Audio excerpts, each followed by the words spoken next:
Hi, everyone. Michael McGinnis here, too. Attitude Part 2. Attitude is a choice, but this concept of choice, what does it mean?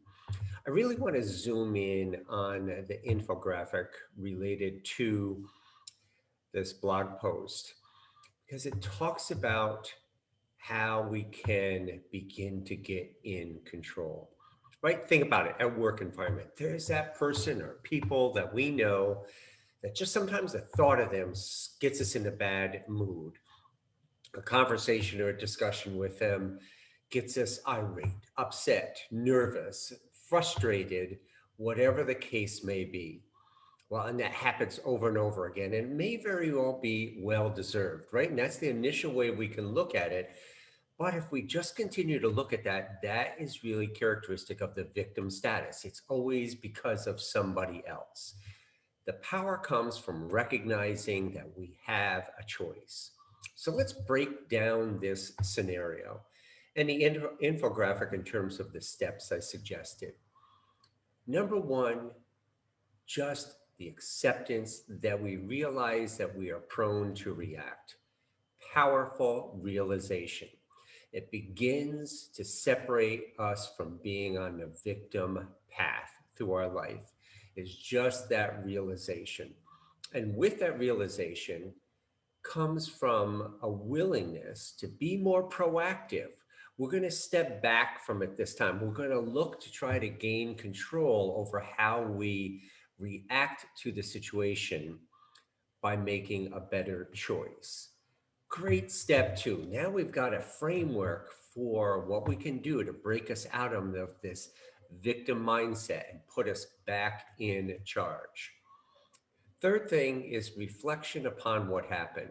Sit down and write, right? Get that journal out, just something that allows you to free form write what happens and to get out your open, candid, honest viewpoints.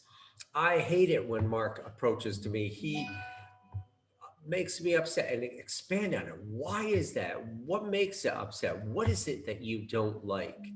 And then what happens when you have the thought? What happens when you see him or her? What happens when he or she says something to you? How do you feel? When John comes over to me, already start feeling nervous in my stomach. And the second he starts opening up, using his usual condescending way of communicating with me, I feel irate inside. I just want to leave, and yet I can't. I'm stuck there, and I've got to listen to him.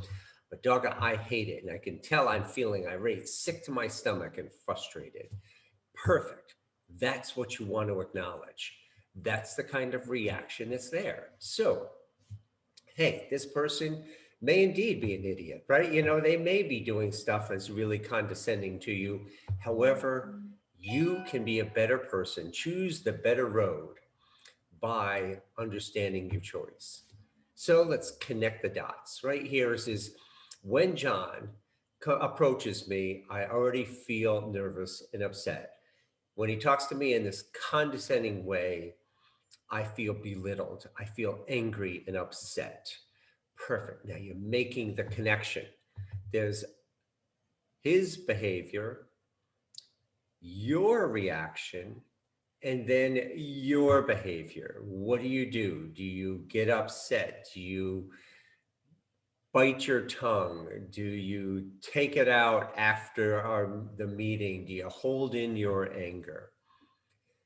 Now let's start thinking about changing this approach from reactive, which is what you've been doing, to proactive. So the best way to do it is start planning it. Start saying, when John's coming over and I see him, I'm going to recognize that pit in my stomach. But this time I'm going to take a second or two and just take that deep breath. I realize now that this is about him, but it's also about me owning my reaction. So the reaction I'm going to do is not let him get to me as much. I'm going to let him communicate, and I'm going to start asking him some pertinent questions. So when he says something, well, you won't understand this, I'm going to turn around and say, instead of my old reactive way, I'm going to now say, John, can you tell me exactly what you think I'm not understanding or getting?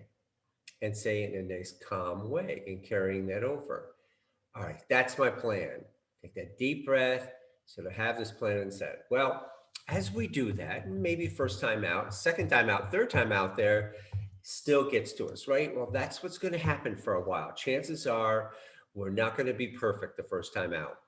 But by practicing, and then going back, journaling about it, thinking about what went wrong, practicing it, rehearsing it in front of a mirror is a great tool that'll allow you to slowly but surely exercise that choice as well as plan and proactively prepare how you behave during that.